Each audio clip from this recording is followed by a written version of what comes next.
ድራማውን ከመጀመራችን በፊት ላይክ፣ ሼር እና ሰብስክራይብ ማድረጋችሁን እንዳትረሱ። በባለፈው ጊዜ ያቆምነው የኢስማ እህት የኢስማን እርግዝና ለአዴል ልትነግርባት ስትል ነበረ። ሁሉም ደንግጠዋል። ኢስማን ፈርታለች። ታሪኩ 20 ዓመት ወደ ኋላ መልሰናል። ኢስማና አዴል በአውቶቢስ እየጠፉ በነበረበት ጊዜ ኢስማ እርጉዝ መሆኗን ለአዴል ልትነግረው ስትል ፖሊሶች መጥተው አውቶቢሱን ያስቆሙታል። አዴልንም ይይዙታል። አሁን ላይ አዴል ሚስጥሩን ለማወቅ ጓጉቷል። በእኔ ምክንያት ከምድር በታች የቀበርሽው ማንን ነው ብሎም ይጠይቃታል። ኢስማ እንደገና ወደ ኋላ ታስታውሳለች። ቤተሰቦቿና ሸሪፍ አዴልን ለፖሊስ አሳልፈው ከሰጡት በኋላ ሊወስዷት መጡ። አባቷ እየመታት ውርደት አመጣሽብን ይላታል። ለቤተሰቦቿ ኢስማ ከአዴል ጋር እንደምትጠፋ የነገረቻቸው ሀጋር ነበረች። ይባስ ብሎም ደግሞ አባቷ በጥፊ ሲመታት ኢስማ መሬት ላይ ትወድቃለች። የእርግዝና መመርመሪያው ከመሬት ላይ ይወድቃል። ሀጋርም አንስተው ለሰው ሁሉ በማሳየት ያለ ጋብቻ ከአዴል አርግዛለች ብላ ታዋርዳታለች። ቤተሰቦቿና ሸሪፍም ደነገጡ። አባቷም ከጠላታችን ያረገዘች መሞት አለባት ብለው ወደ ባህር ሊወረውራት ወደ ኮረብታ ይወስዳታል። ሁሉም ሊያስቆሙት ይሞክራሉ። ሸሪፍ ኢስማን ይይዛታል። አባቷ ግን ሚዛኑን ስቶ ኮረብታው ላይ ወድቆ ይሞታል። ወዲያውን ስንመለስ የኢስማ እህት ለአዴል አባቴ የሞተው እናንተ በጠፋችሁበት ቀን በአንተ ምክንያት ነው ትላለች። አዴልም ደግጦ ኢስማን አባትሽ የሞተው በእኔ ምክንያት ነው? ለ20 ዓመታት ለምን ደበቅሽኝ ይላታል። ኢስማ መልስ የላትም። ዘሪፋም አዎ አባቷ በውርደት ምክንያት ራሱን ባህር ውስጥ ወርውራል ትላለች። የኢስማ እናትም ለዛ ነው ግሪካዊቷን ባህር ውስጥ የወረወርኳት አለች። አዴልም ኤሌኒ ምን አደረገች? እሷ እኮ ምንም የማታውቅ ንጹህ ናት ይላል። ሸሪፍም የሆነው ሆኗል። አማቴ ሳታውቅ ነው ያደረገችው። አሁን ኤሌኒ በአንተ እጅ ናት፣ ማንም አይነካትም። ልጅቷንም ማን እንደጣላት ስላወቅ ገንዘቡን ስጠን ይሏል። አዴልም ይህን ገንዘብ የወሰድኩት ከወሩክ ስለሆነ ልደውልለትና ገንዘቡን በእርግጥም ይፈልገው እንደሆነ ይልና ስልኩን ለኢስማ እናት ሰጥተው ለወሩክ እውነቱን ንገሩ ይላታል።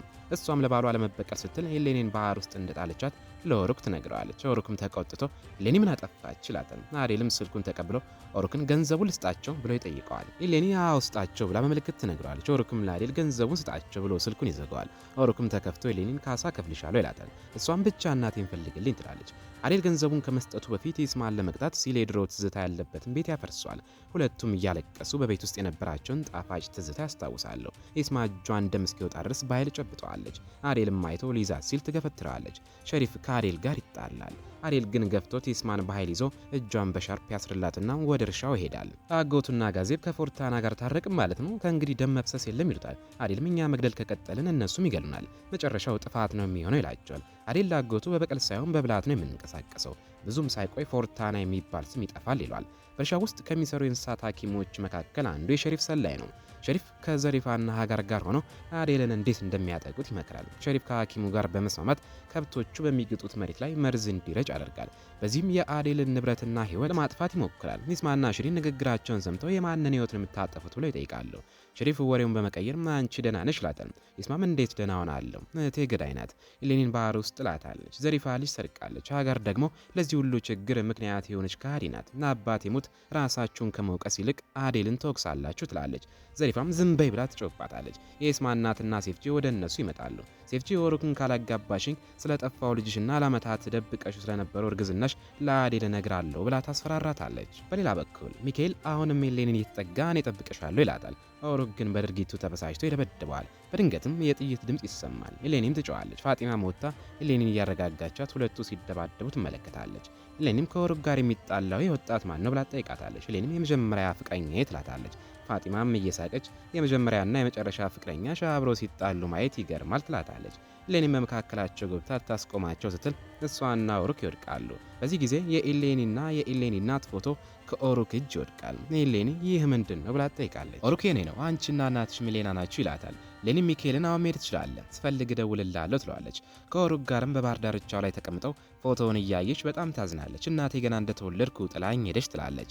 ኦሩክ እናትሽ ምናልባት ሳታውቅ ለሚሌና ሸጠውሽ ይሆናል ይላታል። ኤሌኒ ማን ሸጠኝ ብላ ትጠይቀዋለች። ኦሩክ የሸሪፍን ንግግር ቢያስታውስም ለእሷ ግን ማን እንደሸጠሽ አላውቅም ብለው ይደብቃታል። ፎቶ ላይ የአትክልት ስፍራ የሚል ጽሑፍ ያለው ኤሌኒ ከተወለድኩ ከ20 ደቂቃ በኋላ ከሸጡኝ የዚህ አትክልት ስፍራ አካባቢ የሚገኝ ሆስፒታል መፈለግ አለብን ትላለች።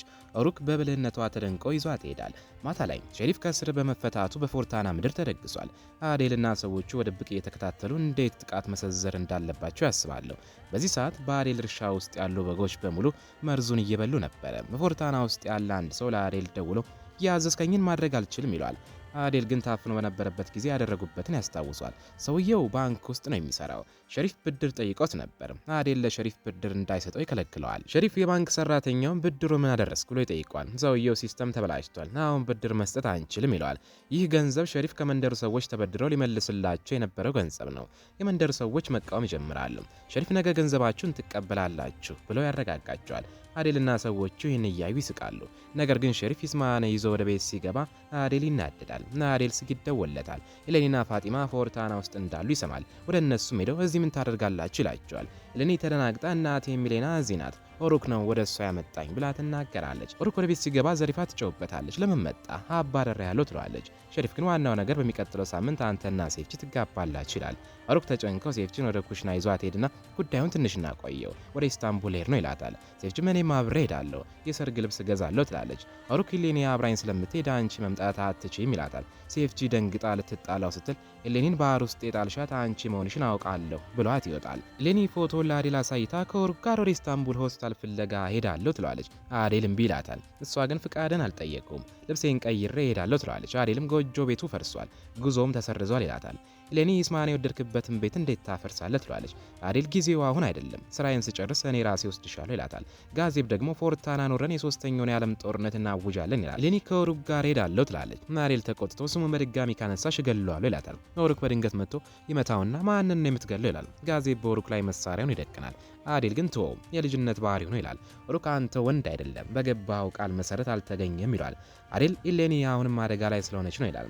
ኦሩክ አደጋው ያለው በአንተ ምክንያት እንጂ በእኛ አይደለም ይላል። ኤሌኒ እያለቀሰች እናንተ ተጣሉ፣ እኔ ግን እናቴ መፈለግ ብቻ ነው የሚፈልገው ትልና አዴልን እንደ አባት አትሆንብኝ፣ አንተ አባቴ አይደለም ትለዋለች።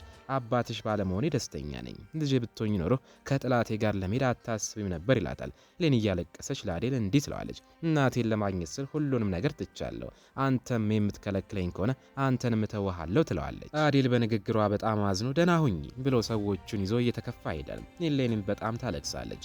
ኦሩክም ያረጋጋታል። ሴፍቺ ኩሽና ውስጥ እቃዎችን እየሰበረች ተረብሻለች።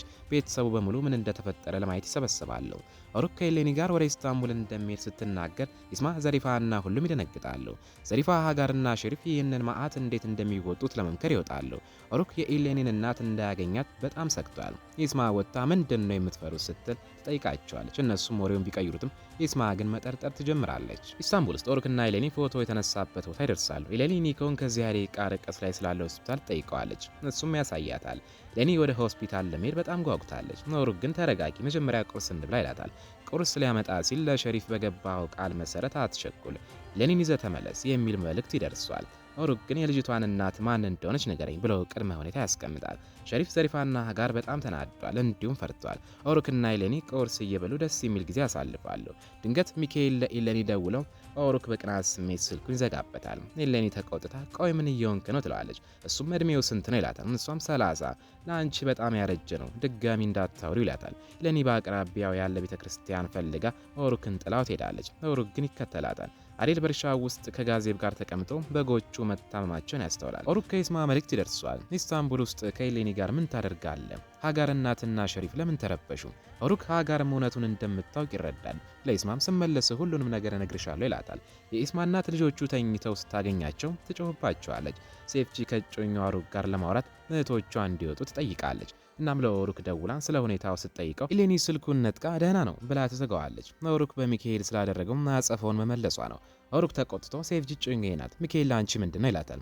ኢስማ ከአሚና ጋር ቆማ አዴልን በመኪና ሲያልፍ አይታ ልትጣላው ትሄዳለች። በእኛ ሰፈር ምን ታደርጋለህ ስትለው የፈለግኩበት ቦታ የመሄድ መብት አለኝ ብሎ አጥሷት ትሄዳል። አዴል ሸሪፍን ለማናደድ የሻይ ፋብሪካ ገዝቶ በጋዜብ ስም ያስመዘግበዋል። ኢስማ አዴልን መንገድ ላይ አስቁማ መጨቃጨቋን ትቀጥላለች። በእሷና በቤተሰቧ ላይ ያደረሰውን በደል ታስታውሰዋለች። እሱ ግን በራሱ እየተመካ ገና አላቆምኩም ይላታል። ሊሄድ ሲል ኤሌኒን ከኦሩክ ጋር ወደ ኢስታንቡል እንድትሄድ ለምን ፈቀድክላት ብላ ትጠይቀዋለች። እሱም አልፈቀድኩላትም፣ እኔ አንቺን እንደተኩሽ እሷም እኔን ተወችኝ ይላታል። በሌላ በኩል ኤሌኒና ኦሩክ ሆስፒታል ይደርሳሉ። ከ20 ዓመት በፊት ከሃዲው ሸሪፍ ኢስማን እንድትወልድ የወሰዳት ወደዚህ ሆስፒታል ነበረ። ሴፍጂ አብዳለች። ማንም ሊያረጋጋት አልቻለም። የፎርታና ሰዎች ገንዘባቸውን ፍለጋ ሸሪፍን ያስጨንቁታል። እሱና ዘሪፋ ግን ገንዘባቸውን እንደሚመልሱ ቃል ገብተው ህዝቡን ያረጋጋሉ። ኢሌኒና ኦሩክ ኢስታንቡል ውስጥ ፍንጭ ያገኛሉ። ነገር ግን ሸሪፍ ጎካንን አስቀድመው ልኮታል። ጎካን ሆስፒታል ሄዶ ስራ አስኪያጁ መዝገቡን እንዲያጠፋ አድርገውታል። ኢሌኒ ስራ አስኪያጁ እየዋሸ መሆኑን ተረድታለች። ጥበቃዎቹ እንዲያስወጧቸው ሲደረግ ኦሩክ ጥበቃዎቹ መጥተው ከኢሌኒ ጋር ይወጣሉ። ኢሌኒ በኦሩክ እቅፍ ውስጥ ሆና ታለቅሳለች። አንዲት ሰራተኛ ተከትላ መጣ እናቴ ከ20 ዓመት በፊት እዚህ ትሰራ ነበር፣ ልትረዳችሁ ትችላለች፣ ግን አሁን የመርሳት በሽታ አልዛይመር አለባት ትላቸዋለች። ኢስማ ወደ ዘሪፋ ሸሪፍና ሀጋር ሄዳ ምን እየደበቃችሁኝ ነው ብላ ጠይቃቸዋለች። እነሱ ግን ወሬውን ይቀይሩታል። ድንገት ከሰዎቹ አንዱ ገብቶ አዴልና ሰዎቹን መንደሩን መውረራቸውን ይነግራቸዋል። አዴል ሸሪፍ ሊሰጣቸው ያልቻለውን ገንዘብ ለሰዎቹ በመስጠት ወደ እሱ ወገን እንዲመጡ ለማድረግ ይሞክራል። ቅድመ ሁኔታው ግን የሻይ ምርታቸውን ለእሱ ፋብሪካ እንዲሸጡ ነው። በዚህ መሃል ሸሪፍ ደርሶ ወደ ሰማይ ጥይት ይተኩሳል። ሸሪፍ ለአዴል የእንስሳ ሐኪሙ በጎቹን ሲመርዝ የሚያሳየውን ቪዲዮ ያሳየዋል። ገንዘቡን ካልመለስክ መድኃኒቱን አልሰጥም ብሎም ያስፈራረዋል። አዴል በንዴት ሊፈነዳ ደርሷል። ነገር ግን ኢሌኒና ኦሩክ ከኢስታንቡል ለአዴል ደውለው ትክክለኛውን የመድኃኒት ስም ይነግሩታል። አዴልና የመንደሩ ሰዎች መድኃኒቱን ፈልገው ለከብቶቹ ይሰጣሉ። በዚህ ሁሉ ትርምስ ውስጥ ኢስማ አዴልን ስትረዳው በመካከላቸው ከፍተኛ የፍቅር ስሜት ይታያል። ማግስቱ ጠዋት ከብቶቹ በሙሉ ይድናሉ። አዴልና ኢስማን በጣም ይደሰታሉ። አዴል ኢስማን ባልሽ እንዳይጠረጥርሽ ወደ ቤትሽ ሂጂ ይላታል። ኢስማ ምንም አይፈጠርም፣ እነዚህ እንስሳት ናቸውን የረዳሁት እነሱ ነው ትለዋለች። ኢስማም ለሸሪፍ ደውላ ከብቶቹ መዳናቸውን ትነግረዋለች። እሱም ይደነግጣል።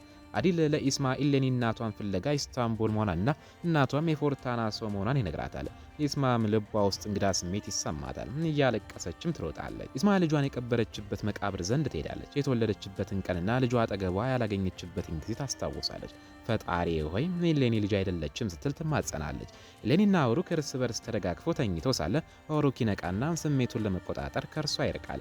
ድንገት በሩ ሲንኳኳ ኢሌኒ ትከፍታለች። አዴልን ፊት ለፊቷ ታገኘዋለች። እናም ታቅፎና እያለቀሰች ይቅርታ ትጠይቀዋለች። ከ20 ዓመት በፊት ሆስፒታሉ ስትሰራ የነበረች አንዲት አሮጊት እንዳገኙና እናቷን ልታሳያቸው እንደምትችል ትነግረዋለች። አዴልም ይደሰታል። ነገር ግን ኦሩክን ከኢሌኒ ክፍል መታጠቢያ ቤት ሲወጣ ሲያየው ይደነግጣል። በጣም ተቆጥቶ ኦሩክን ይመተዋል። ኢሌኒ ግን ታረጋጋዋለች። ሰራተኛዋ አሮጊቷ እናቷ ዘንድ ትወስዳቸዋለች። አሮጊቷ እንድታስታውስ ኢሌኒ ትራስ በሆዷ ውስጥ አድርጋ እርጉዝ ትመስላለች። አሮጊቷ እየጮች እዚህ እንዳትወልጂ አዋላጇ ሱልጣናን ማለቷ ነው ልጅሽን ወስዳ ትሸጠዋለች ስትል ትናገራለች። አዴል ሱልጣና የፎርታና ሰው መሆኗን ይረዳል። አይኖቹም በንዴት ይሞላሉ። በመንደር ውስጥ ኢስማ ጠመንጃ ይዛም ወደ ሸሪፍና ዘሪፋ ትሄዳለች። እናም ኢስማ ሸሪፍን ኢሌኒ እናቷን እየፈለገች እንደሆነ ታውቅ ነበር? ሸሪፍ አዎ አውቅ ነበር ይላታል። ኢስማ በድንጋጤ የኢሌኒ እናት ማን እንደሆነች ታውቃለህ? እናቷ እኔ ነኝ። ሸሪፍ ዝም ይላል። ክፍል 5 ይህን ይመስላል። ክፍል 6 እንዲደርሳችሁ ላይክ እና ሰብስክራይብ ማድረጋችሁን እንዳትረሱ።